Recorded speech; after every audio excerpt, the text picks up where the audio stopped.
सादर प्रणाम। मैं नीरजा चौधरी आपके अपने चैनल इन्फोनी कॉर्नर में आप सभी का स्वागत एवं अभिनंदन करती हूँ। अभी जो हम क्वेश्चंस लेने वाले हैं वो लेने वाले हैं क्लास 12th बायोलॉजी के कुछ क्वेश्चंस हैं जिसमें फिलहाल अभी हम बात करने वाले हैं एजर्शन और रीजन के क्वेश्चंस की कि कैसे हम उनको सेलेक्ट करेंगे। और हमारा जो पेपर होता है उसमें ये 4 क्वेश्चन आते हैं 1 मार्क के। क्वेश्चन नंबर 13, 14, 15 और 16 दो स्टेटमेंट इसमें दिए होते हैं। एक एजर्शन होता है, एक रीजन होता है और उसमें 4 ऑप्शन आपके होंगे जिसमें ए ऑप्शन में both A and R are true and R is correct explanation of A. B option होता है both A and R are true and R is not correct explanation of A. C है A is true but R is false. D है A is false but R is true. तो हमारे पास 4 question यहाँ पर हैं। इन चारों questions को देख लेते हैं। इनमें आपके हैं सबसे पहले एजर्शन दिया है 13 नंबर का, apomixis and parthenocarpy are both asexual mode of reproduction. दिया है कि एपोमिक्सिस और पार्थेनोकार्पी एसेक्सुअल रिप्रोडक्शन के मोड हैं, ये एजर्शन है। रीजन दिया है seeds are not produced in both apomixis and parthenocarpy. इसमें दिया है कि जो रीजन ये है कि दोनों एसेक्सुअल रिप्रोडक्शन है, रीजन ये दिया है कि seed are not produced in both, कि एपोमिक्सिस और पार्थेनोकार्पी में सीड नहीं बनते हैं इसलिए ये एसेक्सुअल रिप्रोडक्शन है। तो ऐसा नहीं है। इसमें ये तो ठीक है कि ये एसेक्सुअल मोड ऑफ रिप्रोडक्शन है, बट जो रीजन है वो सही नहीं है, रीजन फॉल्स है, गलत है। क्योंकि जो एपोमिक्सिस और पार्थेनोकार्पी है इसमें विदाउट फर्टिलाइजेशन सीड फॉर्म होते हैं, तो सीड तो फॉर्म होते ही हैं। तो इसका जो हमारा करेक्ट आंसर होगा वो ऑप्शन होगा हमारा सी। मैं यहीं पर लिख देती हूँ ऑप्शन सी, जिसमें A is true but R is false. Next इसका क्वेश्चन है 14 नंबर का। एजर्शन है a colour blind father will always have a colour blind son, कि एक कलर ब्लाइंड पिता है उसकी संतान या उसका बेटा हमेशा कलर ब्लाइंड होगा। रीजन दिया है genes causing colour blindness are passed through a sex chromosome. इसमें रीजन ये दिया है कि जो कलर ब्लाइंड जो जीन है वो सेक्स क्रोमोसोम के थ्रू पास होता है।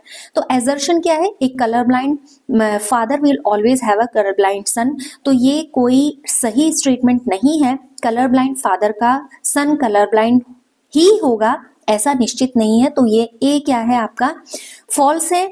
और gene causing colour blindness are passed through a sex chromosome, sex chromosome के थ्रू ये पास होता है क्योंकि कलर ब्लाइंड का जो जीन होता है एक्स क्रोमोसोम पर लोकेट होता है और मेल में सिंगली एक्स क्रोमोसोम होता है, इसलिए फादर जो कलर ब्लाइंड है उसकी संतान हमेशा कलर ब्लाइंड ही होगी, स्पेशली सन कलर ब्लाइंड होगा तो ऐसा नहीं है। तो एक्स क्रोमोसोम लिंक्ड है, ये आपको पता होना चाहिए। एक्स क्रोमोसोम लिंक्ड ये बीमारी है और ये इसमें एजर्शन तो गलत है और रीजन इसका क्या है, सही है। तो यानी कि एजर्शन गलत है और रीजन सही है। इट मीन्स इसका जो करेक्ट आंसर होगा वो होगा आंसर डी। 15th नंबर में है आपका assertion gene therapy is a method of treating a disorder but can not cure it.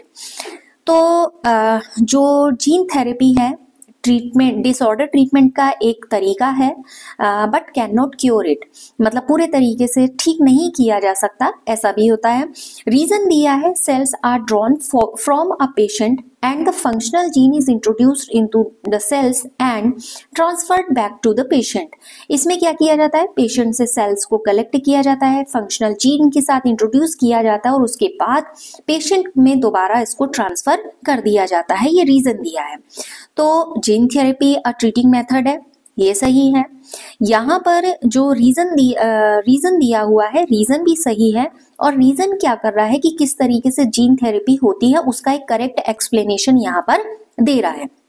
तो इसका मतलब both A and R true, R is correct explanation of A. इसी में जीन थेरेपी में यही होती है, सेल्स को सेलेक्ट किया जाता है, फंक्शनल जीन के साथ इंट्रोड्यूस किया जाता है और उसके बाद पेशेंट में बैक को ट्रांसफर कर दिया जाता है। तो इसका ऑप्शन हमारा ए करेक्ट होगा। Assertion है in the absence of predator the prey population growth will always be exponential।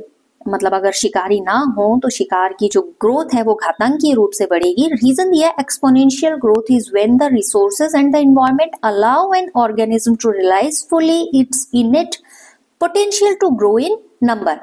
Exponential growth वो होती है जब जो संसाधन है और जो पर्यावरण है वो किसी ऑर्गेनिज्म को फुल्ली यहाँ पर जो नंबर बढ़ाने के लिए यहाँ पर क्या कर रहा है, उसको मोटिवेट कर रहा है। अब रही बात, ये हमारा ऑप्शन किस में होगा? देखिए, अगर शिकारी नहीं होंगे, शिकार का पॉपुलेशन ग्रोथ हमेशा घातांकीय वृद्धि में होगा, तो ये सही नहीं है।